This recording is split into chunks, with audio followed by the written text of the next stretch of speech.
오늘 함께 은혜 나누실 하나님의 말씀은 요한복음 4장 3절에서 18절까지의 말씀을 보시겠습니다. 유대를 떠나사 다시 갈릴리로 가실새 사마리아로 통행하여야 하겠는지라. 사마리아에 있는 수가라 하는 동네에 이르시니 야곱이 그 아들 요셉에게 준 땅이 가깝고 거기 또 야곱의 우물이 있더라. 예수께서 행로에 권하여 우물 곁에 그대로 앉으시니 때가 제6시쯤 되었더라. 사마리아 여자 하나가 물을 길러 왔음에 예수께서 물을 좀 달라 하시니 이는 제자들이 먹을 것을 사러 동네에 들어갔음이러라.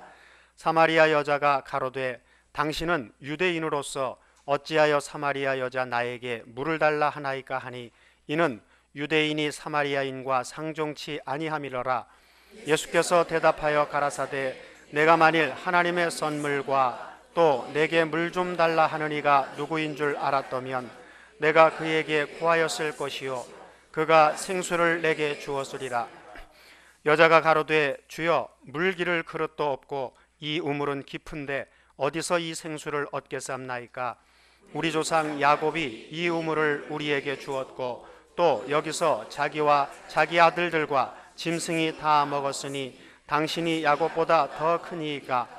예수께서 대답하여 가라사대 이 물을 먹는 자마다 다시 목마르려니와 내가 주는 물을 먹는 자는 영원히 목마르지 아니하리니 나의 주는 물은 그 속에서 영생하도록 솟아나는 샘물이 되리라. 여자가 가로되 주여 이런 물을 내게 주사 목마르지도 않고 또 여기 물 길러 오지도 않게 하옵소서. 가라사대 가서 내 남편을 불러오라. 여자가 대답하여 가로되 나는 남편이 없나이다. 예수께서 가라사대 내가 남편이 없다 하는 말이 옳도다.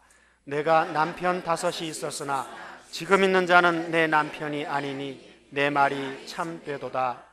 아멘. 오늘은 1년에 한 번씩 오는 종교개혁 주일입니다. 2000여 년 전 주께서 복음을 전파하기 시작한 이후에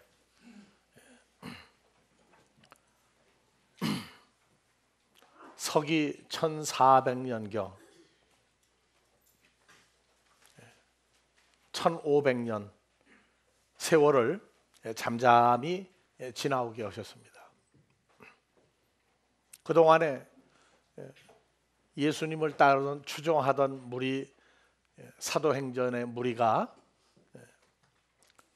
유럽 여러 나라의 자리를 잡을 때에 두 팀이 나눠졌습니다. 하나는 캐토릭 천주교라고 하는 이름을 가진 모임과 하나는 숨어서 그리스도인들로서 예수를 믿는 믿음을 지켜나가는 두 세력이 있었습니다.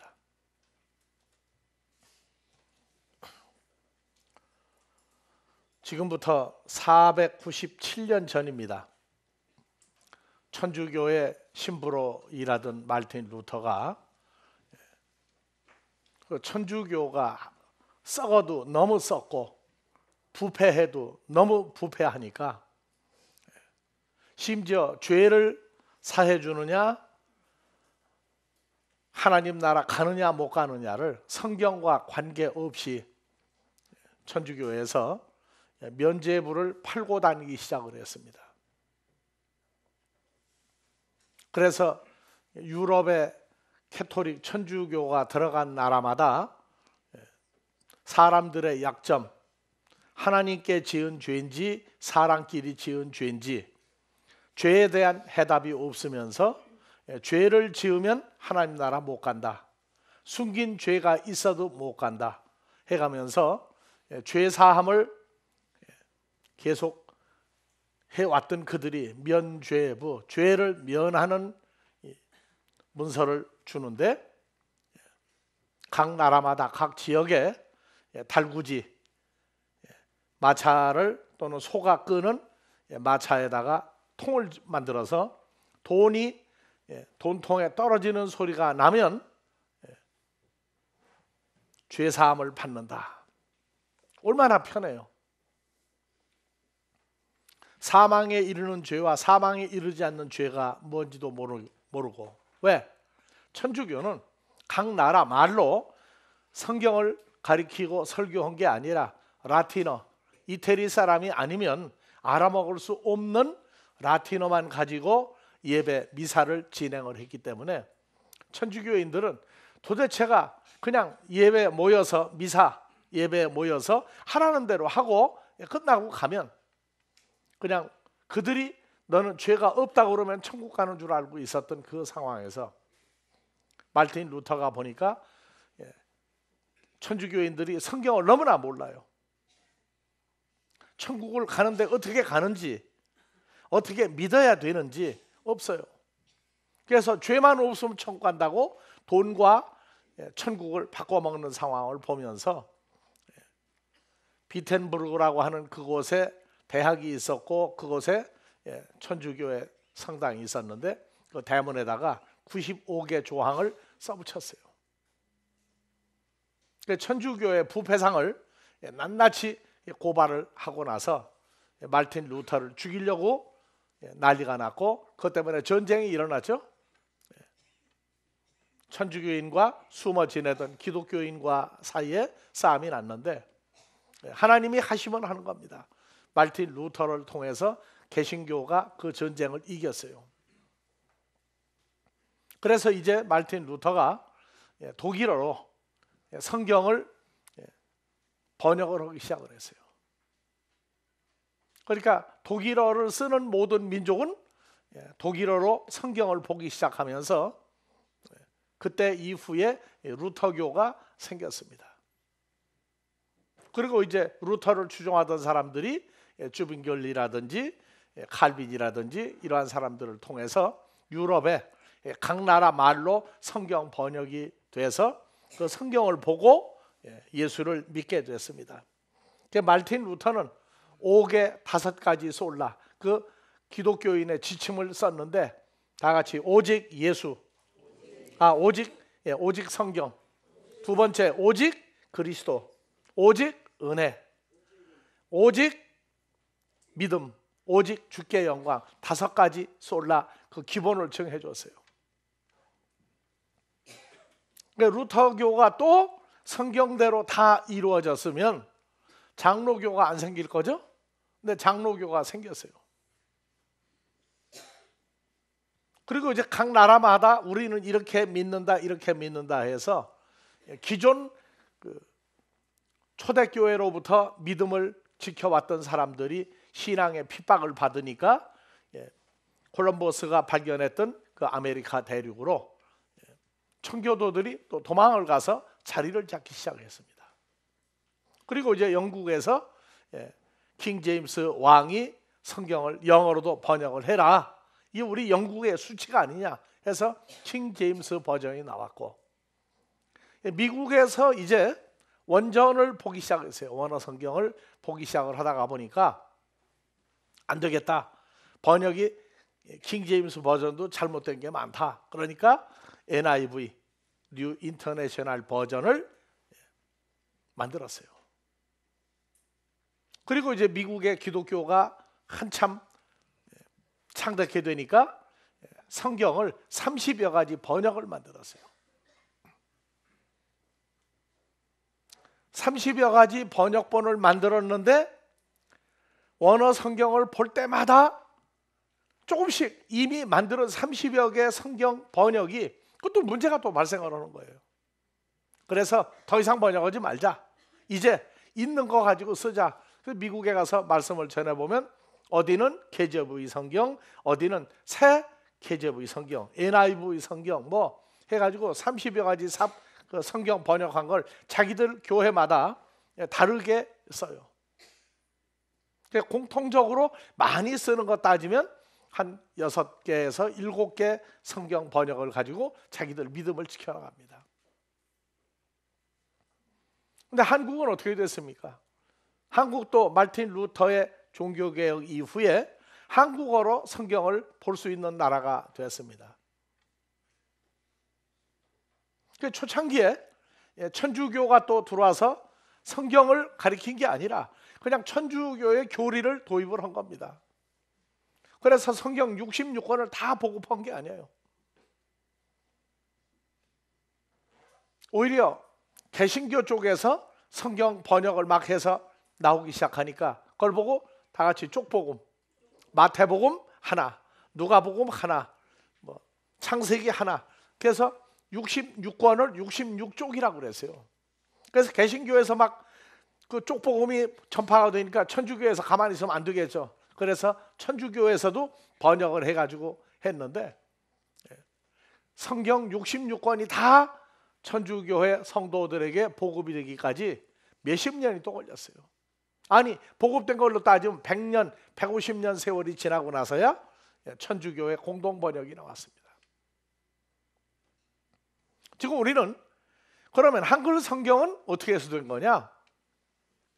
자, 한국의 기독교를 전해준 영어, 중국 사람들을 통해서 들어왔고 일본 사람들을 통해서, 그래서 영어, 중국어, 일본어 3개국어를 가지고 한국어를 성경을 만들었어요. 근데 성경 해석을 들어가 보면 국제적인 통일이 아니라 성경적인 통일이 없어요. 자기들 문화권, 자기들 생활, 자기들 삶의 기준을 가지고 성경을 풀었어요. 일본이 한국을 강제로 뺏어서 식민지를 만들기 이전에 기독교가 먼저 있던 서양 사람들이 미국, 남미, 북미 대륙, 그 다음에 동남아, 호주 이런 데를 다 점령을 했죠. 점령을 했는데 점령한 결과가 원주민들을 수도 없이 죽였다고요. 왜? 창세기 1장 26절, 27절 이하에 보니까 성경대로 한다고. 자, 사람을 만들고 바다의 고기와 공중의 새와 육축과 온 땅과 땅에 기는 모든 것을 다스리게 하자 하시고, 28절 하나님이 그들에게 복을 주시며 그들에게 이르시되 생육하고 번성하고 땅에 충만하라, 땅을 정복하라. 그래서 정복하라고 했으니까 땅만 정복하고 원주민들을 사정없이 죽이고, 하여튼 힘든 일을 다 시키고, 뭐 원주민 없어도 좋다. 왜? 정복하면 되니까. 그러니까 성경을 자기들이 평화, 인류 공존을 외치면서 성경대로 자기들 뜻대로 성경을 풀었을 때에 인간의 무가치성을 나타낸 거예요. 인간의 잔악성을 나타내고. 왜? 정복하면 되니까. 그게 자기들 뜻이었다고. 자기들 뜻. 그래서 성경을 먼저 보급했던 나라들의 식민지 전략을 보면요, 처참해서 못 봐요. 그만큼 성경을 인용을 해서 온갖 악행을 저질러 왔던 게 기독교입니다. 그리고 성경을 우리가 오늘 보면서 사마리아 여자, 요한복음 4장의 3절 이하에 유대를 떠나 다시 갈릴리로 가실새 사마리아로 통행하여 하겠는지라 쭉 해서 사마리아 여자 하면은 마가 낀 여자, 아주 악한 여자, 간음한 여자, 바람핀 여자로 풀어버렸어요. 어디까지? 17절까지 보고 나서 자, 여자가 대답하여 가로되 나는 다 같이 남편이 없나이다. 예수께서 가라사대 내가 남편이 없다 하는 말이 옳도다. 18절 내가 남편 5이 과거에 있었다. 그리고 지금 있는 6번째 남자도 내 남편이 아니 내 말이 옳다. 남편이 있었어요? 없었어요? 여자 뭐라고 그랬어요? 남편이 없다고 그랬어요.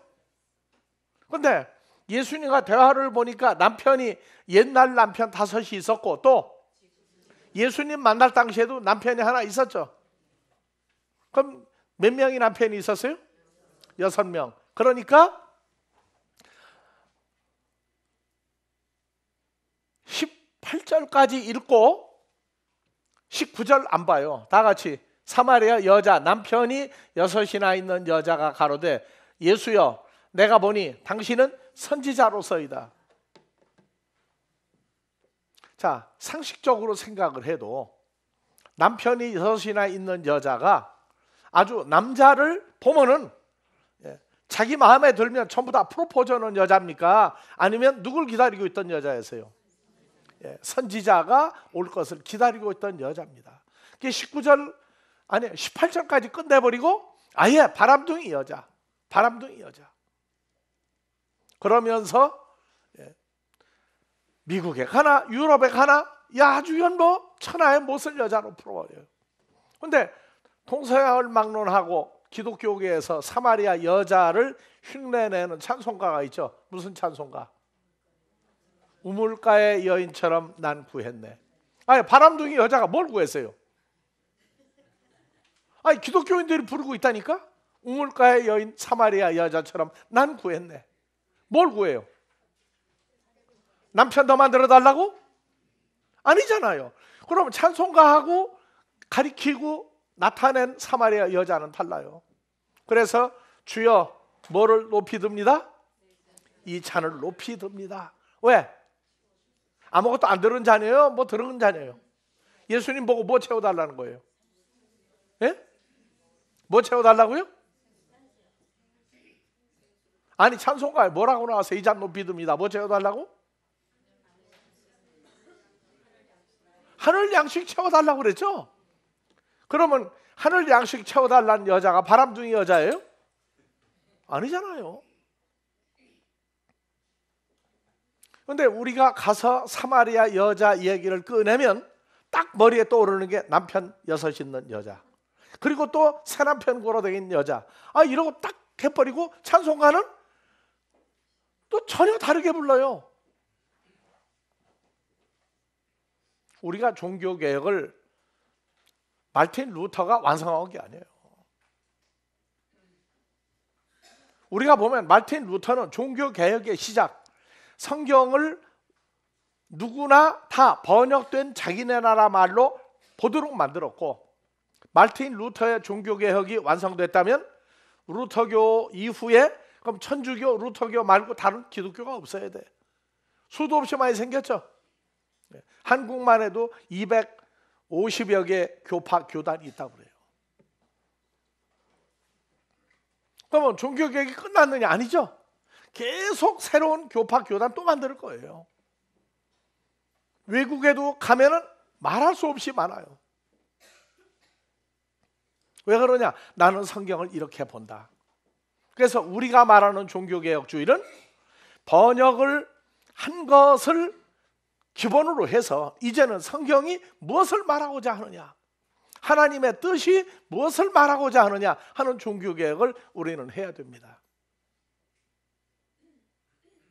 하나님이 원하는 성경은 뭘 얘기하고 있는지 그것을 우리가 알고 하나님 뜻대로 신앙생활을 할 수 있는 기독교인을 자라게 하는, 완성시키는 말씀을 우리는 개혁해야 되는 시대가 있어요.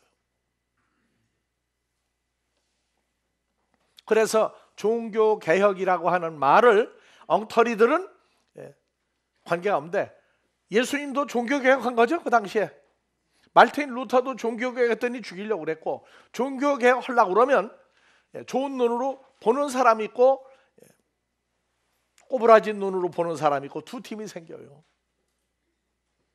왜? 진리를 말함으로 너희가 나를 죽이려고 하는 얘기가 이 시대에도 변하지 않고 있어요.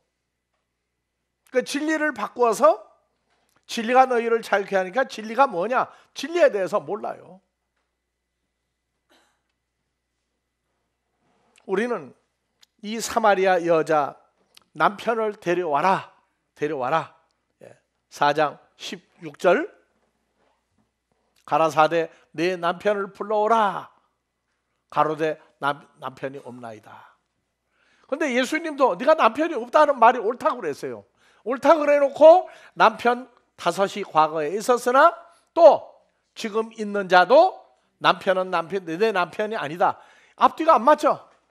남편이 없다 했는데 세상적 지금까지 남은 바람핀 남편이 5, 또 새로 얻은 남자 6번째 남편. 남편이 없다 근데 있다. 근데 지금 있는 자도 내 남편이 아니다고 예수님이 얘기했을 때 세상 남편을 얘기하는 게 아니라고요. 무조건 바람핀 여자.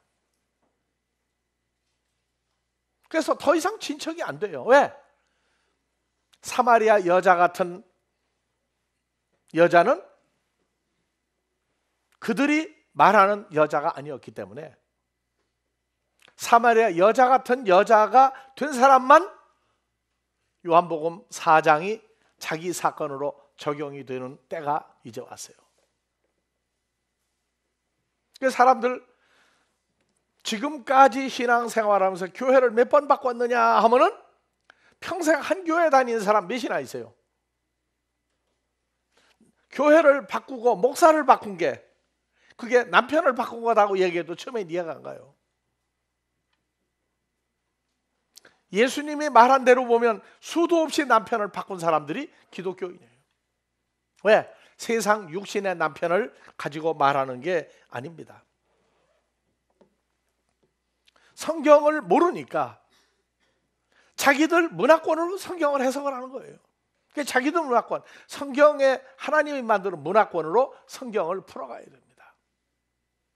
우리는 그 종교개혁을 하자는 거예요. 하나님 말씀이 무엇을 요구하고 있고 어떻게 된 사람을 만들고자 하는지 우리는 알자고 말입니다.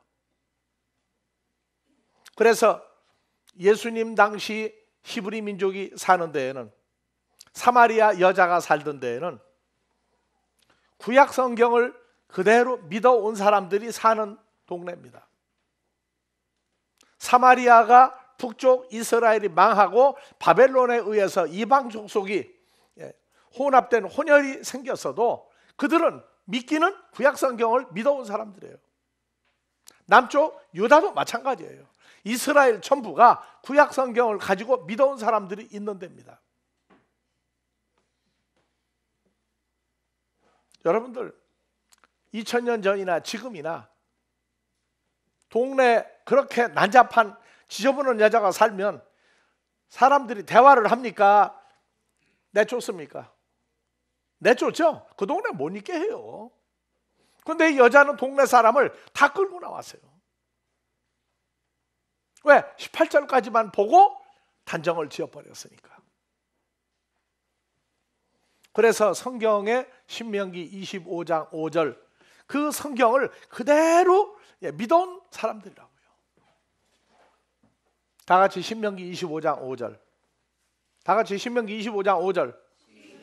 예. 줄이면 신255야. 좀 잊어버리지 말라고. 어디 가면은 잊어버리지 말라고. 신255. 예. 자, 읽어봅시다. 형제가 동거하는데, 형제가 몇 명이, 그러니까 몇 명의 아들을 낳은 집에 여자가 시집을 갔는지 몰라요. 형제가 동거하는데 여러 형제가 한 집에 살고 있는데 그 중에 한 아들이 죽고 아들이 없거든. 딸은 낳았는데 아들을 못 낳아. 딸만 낳고 아들을 못 낳으면 그 죽은 자의 아내는 나가서 다른 사람에게 시집가지 말 것이요. 어디로 시집가느냐? 그 남편의 형제가 그 딸만 낳은 여자에게 들어가 그를 취하여 아내를 삼아 그의 남편의 형제된 의무를 그에게 다할 것이요. 무슨 얘기예요?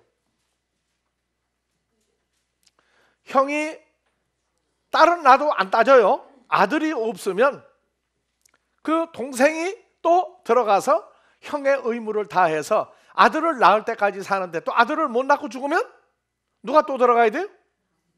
셋째 동생이 들어가야 돼요. 셋째 형생이 또 아들을 못 낳고 죽으면 넷째가 들어가고 그렇게 돼 있어요. 그래서 그 여인의 낳은 첫 아들로 그 죽은 형제의 후사를 잇게 하여 그 이름을 이스라엘 중에 끊어지지 않게 할 것이다. 그러니까 첫 아들을 첫 번째 낳으면 제 자식 돼요. 큰형 맏아들 자식이 되는 거예요. 그다음에 그 여자가 아들을 또 낳아. 그러면 누구 아들이 돼요? 둘째 아들의 아들이 돼. 세 번째 낳으면 그러면 자 아들이 7인데 7번째 아들이 그 형수를 통해서 아들을 6을 낳았어. 그러면 자기 자식은 없죠. 첫째, 둘째, 6번째까지 다 아들을 주고 나면 이상 아들 없죠. 근데 부인이 아들을 못 낳고 죽어. 못 낳고 죽어. 그럼 어떻게 되는 거예요?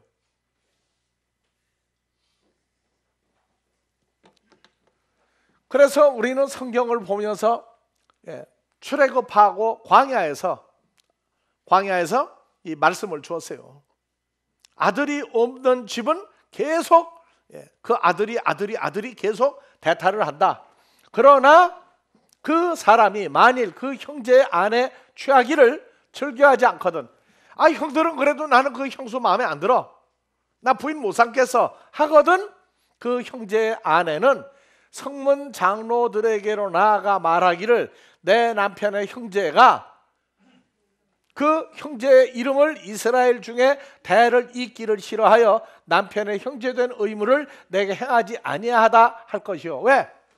나한테 세장가 들어오기를 싫어합니다. 가서 이르는 거예요. 이러면 그 성읍의 장로들은 그 아들을 불러다가 말할 것이며 그가 이미 정한 뜻대로 말하기를 내가 그 형들이 데리고 살던 여자를 데리고 살기를 즐겨 아니하노라 하거든. 그 형제의 아내가 장로들 앞에서 그에게 나아가 그의 발에서 신발을 벗기고 얼굴에 침을 뱉으며 이르기를 그 형제의 집 세우기를 즐겨 아니하는 자에겐 이같이 할 것이라 할 것이며 이스라엘 중에 그의 이름을 신 벗기운 자의 집이라 칭할 것이니라. 그래서 이미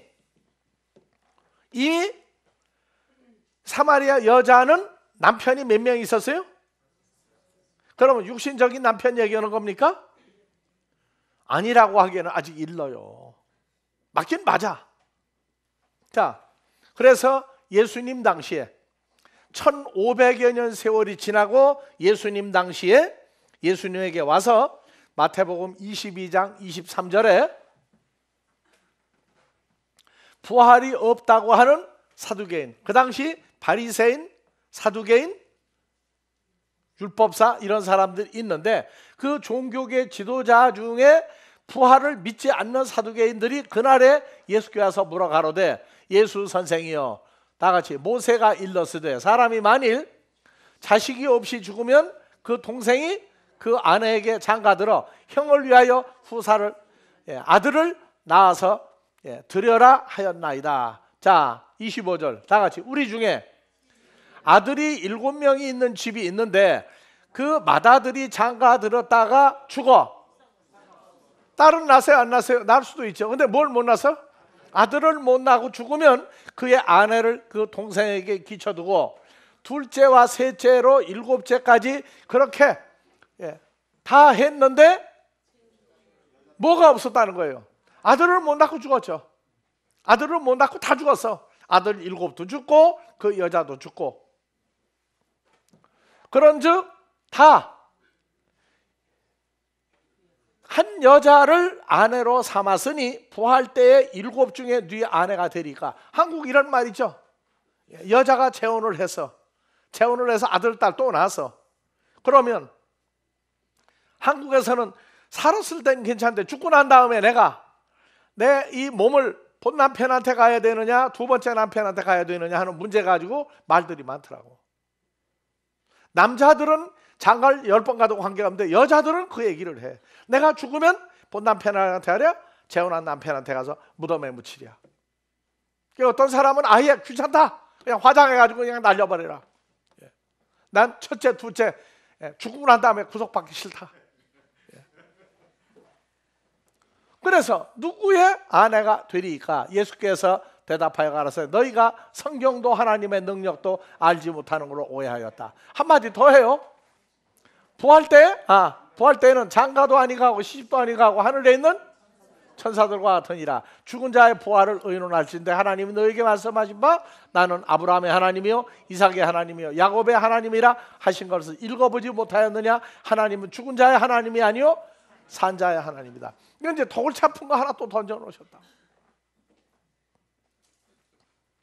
이미 히브리 민족이 에집트에서 나와서 광야에서 40년 그 다음에 가나안 땅에 들어가서 가나안 땅에 다윗이 통일을 하고 그 다음에 솔로몬이 왕을 하다가 솔로몬 아들 때 북쪽 이스라엘과 남쪽 유다가 나누어져 가지고 그 북쪽 이스라엘과 남쪽 유다가 생활에 지치면 다 어디 있다고요? 구약 성경 창세기에서 말라기까지 가지고 신앙생활을 해나온 사람들입니다.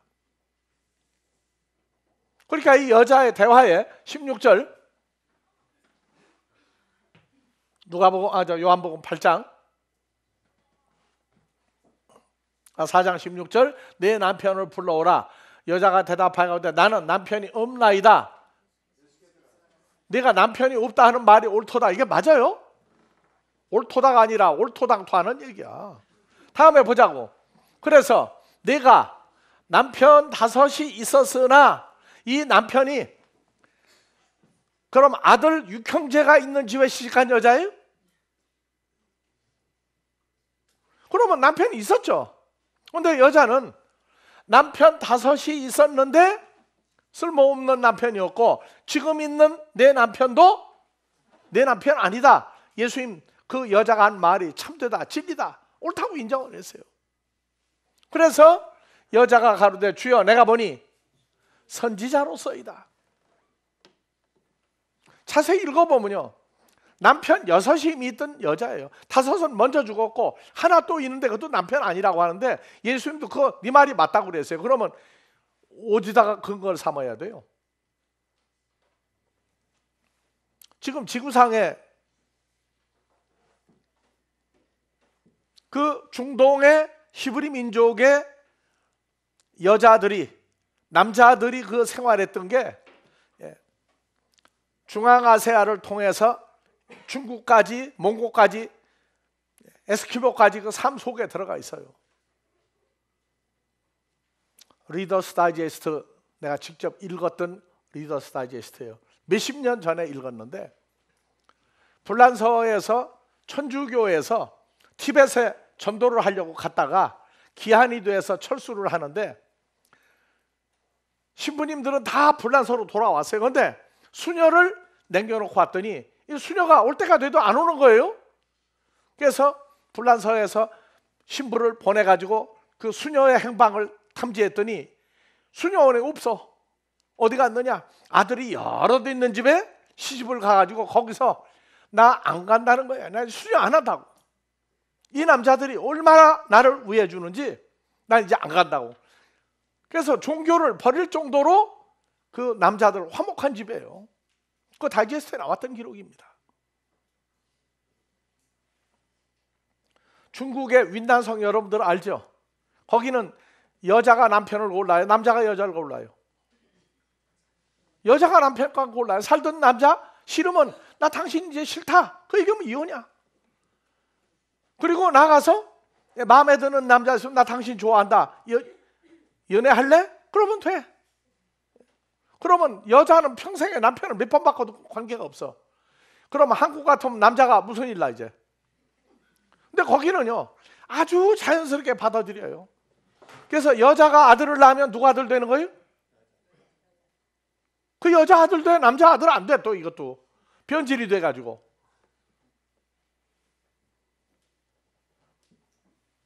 이 풍습이 일본에서 그렇게 난리가 나도 불과 몇십 년 전에 매스컴에 나왔어요. 일본의 어떤 여자 사장이 돈을 엄청나게 벌었는데 본 남편 이혼하고 나서 비서들을 뭐 5명, 10명 마음대로 쓰고 싶은 대로 써가지고 그 비서들이 뭐냐? 그 여자 사장의 남편 구실을 하는 거예요. 매일 저녁 한 사람씩. 그 일본 사회가 받아주었어요, 그걸. 여자의 우선권이 알고 보면 세계 모든 나라에 들어와서 한국 같은 나라는 없어요. 그런데 대화할 때 보면 남편이 없었느냐? 있는데도 불구하고 예수님하고 사마리아 여자하고 둘이 짝짝꿍이야. 남편 없습니다. 그래 맞다. 5명이 있었는데 그거 다 없어졌고 지금 있는 남자 그거 네 남편 아니고 남편 없다는 말이 옳다. 남편이 없어서 6명이나 있는 거예요. 그렇죠. 앞뒤가 안 맞잖아.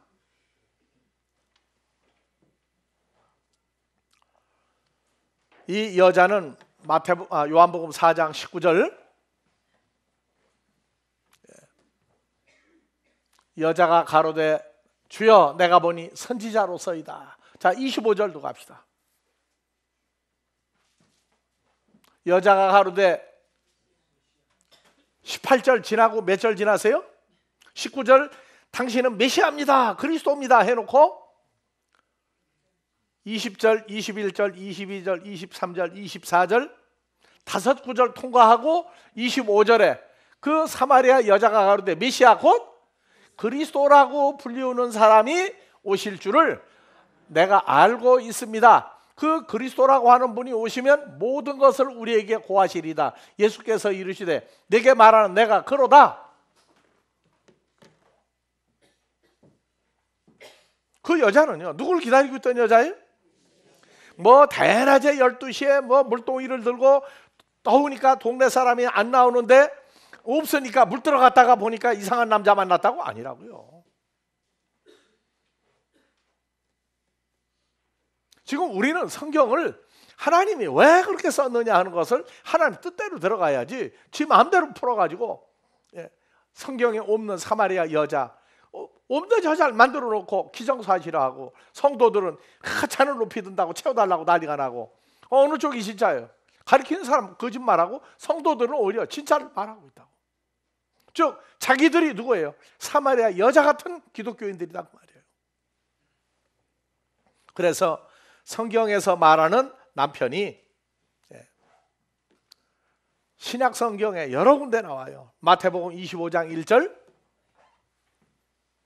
그때 천국은 등을 들고 신랑이 누구예요? 신랑 남편을 맞으러 나간 열 처녀와 같다. 자 5절 신랑이 천천히 오므로 다 졸며 잘세. 남편 될 사람이 천천히 오므로 다 졸며 잘세. 밤중에 소리가 나되 보라 신랑이 왔다. 남편 될 사람이 왔다. 맞으러 오라 하며 그 처녀들이 다 일어나 등을 준비할세.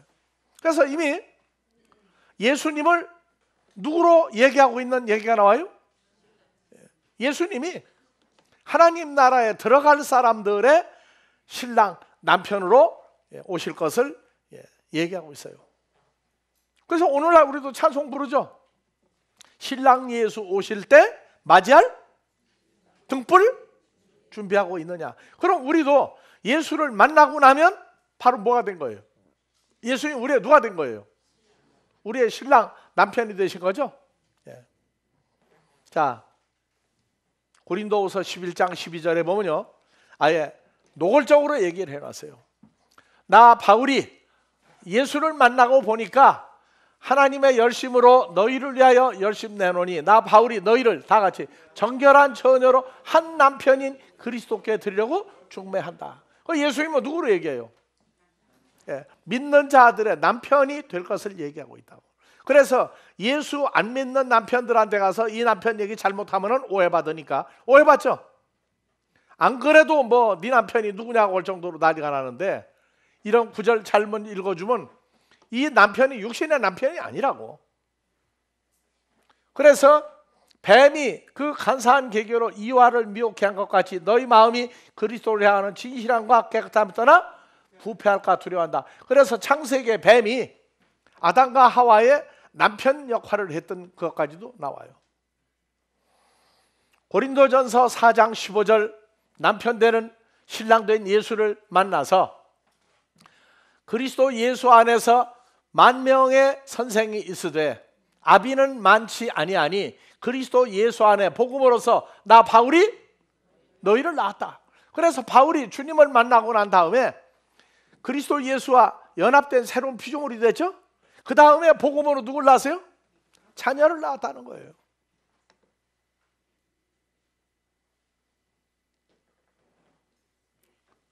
그런데 이거저거 다 연결이 안 되면 자기들 임의로 성경을 번역을 해요. 바람둥이. 왜? 남자들 눈에 보니까 기가 막히거든. 남편이 몇 있었는데?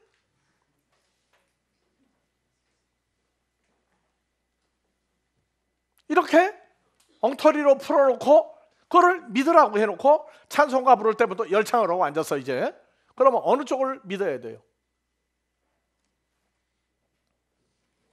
자, 성경 해석이 번역은 강나라 말로 됐는데 진짜 번역을 못하고 또는 연결이 안 된 성경이 부지기수예요.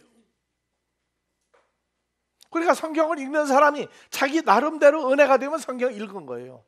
은혜가 된 걸 가리키면은 또 목사예요. 또 성도들도 은혜가 되면 가르치면 성경 잘 가르치는 사람이야 또.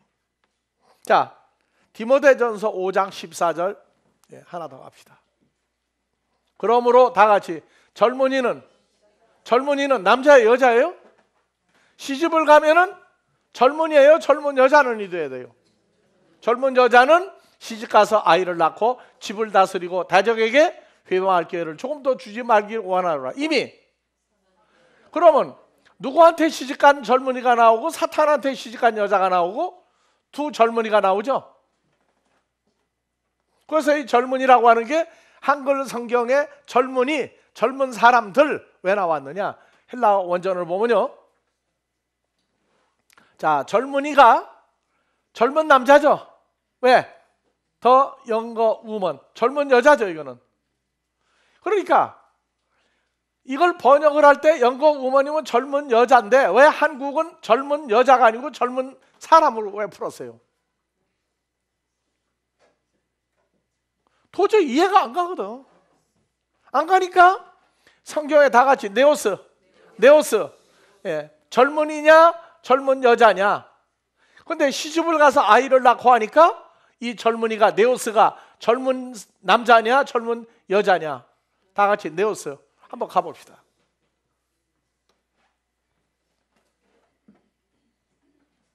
자, 다 같이 네오스. 새로운, 젊은, 신선한, 새롭게, 젊게, 신선한 사람. 자, 올려봅시다 이제. 네오스는 새 포도주라고 할 때 네오스 포도주를 쭉 나오죠. 그 다음에 자, 더 내려봐요. 누가복음 15장 12절 마지와 둘째가 나와. 둘째가 아비에게 말하되 아버지여 재산 중에 내게 돌아올 분깃을 내게 주소서 하는지라. 아비가 살림을 각각 나눠주었더니 13절 그 며칠이 못 돼요? 둘째 아들이 재물을 다 모아가지고 먼 나라에 가 허랑방탕하여 재산을 허비하더니.